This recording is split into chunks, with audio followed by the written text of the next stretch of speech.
Number 3।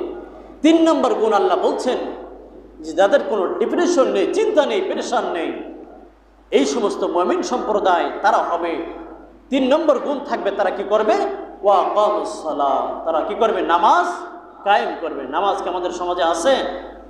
খুবই কম।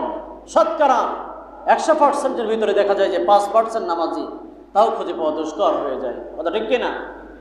আজ আমরা সিসিনারি মুসল্লি বেশি, আজ আমরা খিচুড়ি খাওয়ার মুসল্লি বেশি। কথা ঠিক কিনা? কথা গুলো না বললেই নয়।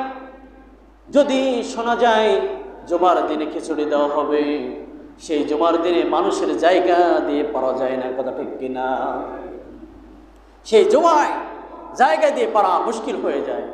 কোথায় আমাদের ঈমান? কথা ঠিক কিনা? আমি যে কথা এখানে আলোচনা করতেছিলাম, আল্লাহ এখানে ঈমানের গুণগুলো আলোচনা করেছেন। আজ আমরা মুসল্লি হয়েছি, খিচুড়ি খাওয়ার মুসল্লি।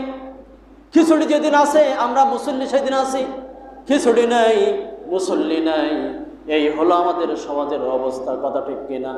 সমাজ যদি এইভাবেই চলতে থাকে, আল্লাহর পক্ষ থেকে এই যে প্রচণ্ড তাপদাহ যাচ্ছে, এটা তো সামান্য, এর থেকে কঠিন গজব আল্লাহর পক্ষ থেকে আসবে। কথা ঠিক কিনা? অতএব আমাদের এখনই সচেতন হতে হবে।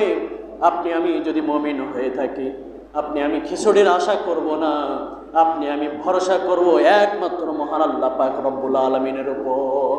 কথা ঠিক কিনা? অতএব আল্লাহ পাক রব্বুল আলামিনের উপরেই ভরসা করতে হবে, খিচুড়ির আশা করা যাবে না। কিছু মুসল্লি আছে সিজনারি মুসল্লি, মৌসুমি মুসল্লি, এদের শুধু ওই মৌসুমগুলোতে দেখা যায়।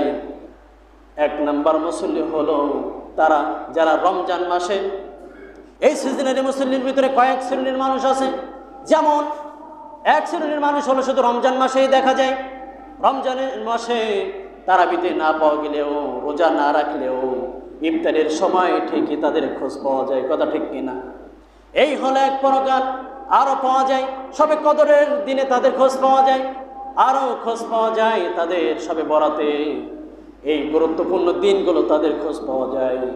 বাকি যেই দিনগুলো রয়েছে এই দিনগুলোতে তাদের কোনো খোঁজ পাওয়া যায় না। কথা ঠিক কিনা? কিন্তু প্রকৃত মুমিন যারা হবে, এরা তো সিজনারি মুসল্লি হবে না, এরা রেগুলার মুসল্লি হবে। কথা ঠিক কিনা?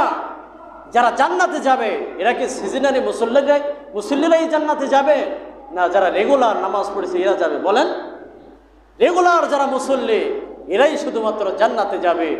আল্লাহ স্পষ্ট কোরআনে আয়াতেও বলেছেন যে 4 শ্রেণীর ব্যক্তি কথা আল্লাহ এখানে বলেছেন যে তাদের কোনো ডিপ্রেশন নেই, তাদের কোনো চিন্তা নেই, পেরেশান নেই। তাদের ভিতরে নাম্বার 3 নম্বর শ্রেণীর কথা আল্লাহ বলছেন যে ওয়া কামুস সালাহ, তারা কি করবে? নামাজ কায়েম করবে। যখন যে অবস্থায় থাকুক না কেন, এই নামাজের সময় সে পিছু টান দেবে না। নামাজের সময় সে নামাজ আদায় করবে। মাঠে আছে, বাজারে আছে, যে অবস্থায় আছে, নামাজের সময় হয়ে যাবে সেখানেই সে সালাত আদায় করে নেবে। এটাই হলো মুমিনের বৈশিষ্ট্য।